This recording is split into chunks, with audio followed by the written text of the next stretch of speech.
quando a gente se desenvolve numa nova habilidade, quando a gente percebe crescimento, esse é o segundo maior caminho para a felicidade. O maior deles é quando a gente percebe crescimento espiritual. O que eu estou chamando de crescimento espiritual? Quando a gente percebe que a nossa relação com a vida mudou. Não num aspecto, não que eu estou cozinhando melhor, ou fazendo yoga melhor, ou jogando futebol melhor. Porque isso tudo já me faz feliz. Cozinhar melhor, jogar futebol melhor, fazer yoga melhor, isso tudo já me faz feliz. Mas quando eu percebo que a minha própria relação com a vida mudou, uau! Uau! Isso traz uma grande felicidade pra gente. Mas, a meta da vida não é a felicidade, tá? Não é felicidade. Isso aí é uma balela. Geralmente tentam convencer a gente que a meta da vida é a felicidade e que a gente pode comprar felicidade, ou que a gente pode produzir felicidade. Não é muito o caminho da Kabbalah. A meta do caminho é a gente se transformar e transformar o mundo com isso. Ou a gente transformar o mundo e se transformar com isso, né? A gente está aqui para crescer, para se desenvolver. E aí a gente tem uma questão muito séria. Se você quer crescer, se você quer se desenvolver, você precisa inevitavelmente se deparar com o desconhecido. Chega uma hora em que não dá mais para crescer no conhecido. Ah não, mas eu sempre posso crescer em qualquer ambiente, seja conhecido ou desconhecido. É verdade. Você pode sempre crescer em qualquer ambiente, seja conhecido ou desconhecido. Mas, para você crescer, você precisa se abrir, no mínimo, a perceber aquele ambiente de uma maneira diferente. Você precisa crescer que seja em consciência. Vamos entender que a gente topar ir para um desconhecido tem uma semelhança com o nascimento. A nova casca da lagosta tem uma semelhança com o nascimento. E a chegada desses compositores no mundo novo tem a semelhança de um nascimento. A gente está estudando o Zohar, da Parashá Shlach, que é a Parashá em que a gente tem a chance de nascer e decide não nascer. Como assim? Ué, a gente estava no deserto, onde a gente recebia tudo por milagre. O maná caía do céu, a água, a gente tinha um poço de Miriam, e a gente tinha uma conexão muito privilegiada com Deus no deserto, porque a dependência de Deus, ou você depende de Deus ou você depende de Deus, porque você olha para um lado, para o outro, para frente, para trás, é um grande vazio o deserto. Ou você aprende a depender de Deus ou você se torna idólatra, vai achar que você depende das estrelas e tal. Mas com todos os milagres, recebimento da Torá, saída do Egito, as pragas, a maná caindo, o poço, a gente tinha uma relação muito próxima de Deus.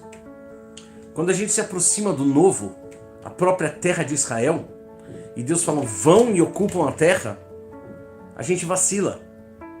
A gente fala, ué, será que a gente vai perder essa relação privilegiada com Deus? Agora a gente vai entrar nessa terra. Será? Agora a gente vai ter que trabalhar pelo nosso sustento. Agora a comida não vai vir mais milagrosamente. Agora a coisa vai estar mais na nossa mão. Será que a gente quer perder essa relação privilegiada com Deus? E a gente vacila.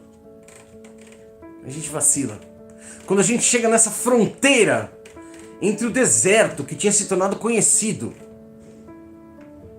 e a terra de Israel, que era o desconhecido, a gente dá uma bela de uma vacilada.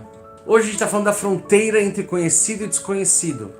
Essa fronteira entre conhecido e desconhecido, a gente tende a entuchar de pensamento negativo. Mas a gente tem a opção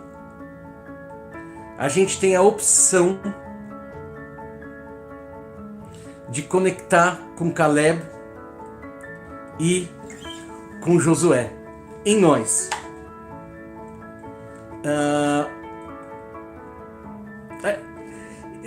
Eu lembro de uma quantidade de vezes na minha vida em que eu tive diante de situações assim,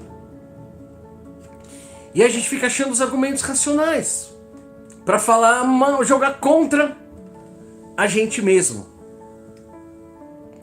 Então o que a gente pode fazer? E aqui eu sugiro, eu já falei na segunda-feira, mas eu vou voltar a falar agora. Eu sugiro, se você topar uma breve lição de casa, um breve exercício, mas se você puder fazer ele constantemente, todo dia, cada vez que você estiver diante de uma situação em que você não sabe o que vai acontecer ou o que aconteceu, cada vez que você estiver maquinando, ao invés de ficar pensando em o que pode dar errado, pensar que pode funcionar muito bem. Mas é mais do que falar, pensamento positivo. Não é isso. Eu estou falando de fé mesmo. Vai ser o que for. E pode ser muito legal. Eu vou na vibe para dar certo. E aí você vai.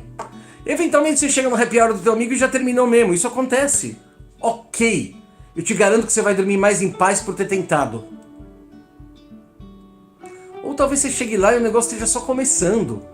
E quando você vê alegria no teu amigo por você estar lá, você fala, nossa, graças a Deus que eu fui. Então, tenta lembrar dessa cena. A gente entrando em Israel, ela acontece todo dia, várias vezes. Toda vez que a gente estiver lidando com o desconhecido, a gente pode preencher isso da maneira que a gente quiser. E se a gente começa a preencher com fé, no sentido, ok, vamos lá, deixa eu ver qual é, você vai ver que a nossa procrastinação, ela despenca. E a gente começa a lidar com a vida mais diretamente. Só que para lidar com a vida, a gente vai ter que lidar com as nossas frustrações, porque nem sempre as coisas vão ser como a gente quer. Mas é muito melhor a gente aprender a lidar com a vida como ela é e tolerar as frustrações do caminho, do que a gente ficar só vivendo em termos do que pode ser.